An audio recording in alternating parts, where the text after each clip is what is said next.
BJP सांसद निशिकांत दुबे की मुश्किलें बढ़ने वाली हैं। सीजेआई संजीव खन्ना के खिलाफ बेहद आपत्तिजनक टिप्पणी करने वाले दुबे पर अब सुप्रीम कोर्ट सख्त हो चुका है। पहले सुप्रीम कोर्ट में जो याचिका दायर की गई थी उसमें कोर्ट ने याचिकाकर्ताओं से कहा था कि वो पहले अटॉर्नी जनरल या फिर सॉलिसिटर जनरल से परमिशन लेकर आए, लेकिन ये पहले ही तय माना जा रहा था कि ये अनुमति नहीं मिलेगी और वैसा हुआ भी। इसके बाद सुप्रीम कोर्ट ने इस मामले में स्वतः संज्ञान लेकर कार्यवाही शुरू कर दी और अब जो संकेत मिल रहे हैं उसमें सुप्रीम कोर्ट 5 मई या उसके बाद इस पर सुनवाई करने को तैयार है। दरअसल निशिकांत दुबे ने वक्फ मामले और तमिलनाडु के राज्यपाल के खिलाफ दायर याचिका को लेकर जो रुख दिखाया उसे लेकर बीजेपी सांसद निशिकांत दुबे भड़क उठे थे। उन्होंने सुप्रीम कोर्ट पर आरोप लगाया था कि वो न्यायपालिका के अधिकार क्षेत्र का अतिक्रमण कर रहा है। अगर सब कुछ वही तय होना है तो संसद को बंद कर दीजिए। उन्होंने आरोप लगाया कि न्यायपालिका धार्मिक कलह को भड़का रही है और सीजीआई पर गृह युद्ध के लिए जिम्मेदार होने का आरोप लगाया। इसके साथ ही उन्होंने देश में होने वाले गृह युद्ध और धर्म युद्ध के लिए सीजीआई संजीव खन्ना और सुप्रीम कोर्ट को जिम्मेदार ठहरा दिया था।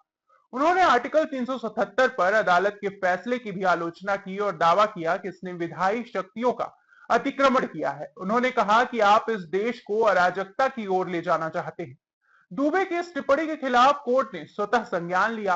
कोर्ट में इसे लेकर याचिका भी दायर की गई थी जिसमें कहा गया था कि बीजेपी सांसद का बयान अदालत की गरिमा पर हमला है और अदालत से इस मामले में हस्तक्षेप की मांग की गई थी। इसमें सुप्रीम कोर्ट से केंद्रीय गृह मंत्रालय को सभी राज्यों के मुख्य सचिवों और राजनीतिक नेताओं की ओर से नफरत फैलाने वाले और भड़काऊ भाषणों पर अंकुश लगाने के लिए एक सलाह जारी करने का निर्देश देने का भी आग्रह किया गया था, खासकर वक्फ संशोधन अधिनियम 2025 के बारे में।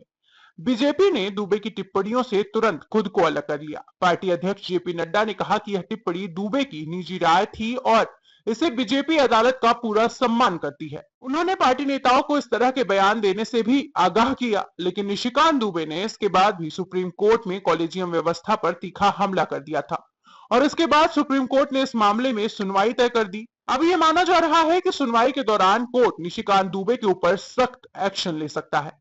चर्चा तो यहां तक की है कि कोर्ट दुबे की सदस्यता को खारिज भी कर सकता है, लेकिन इसकी उम्मीद कम ही दिख रही है क्योंकि जिस मामले में दुबे को नोटिस जारी किया गया है उसमें उनकी सदस्यता पर किसी तरह का कोई संकट नहीं है।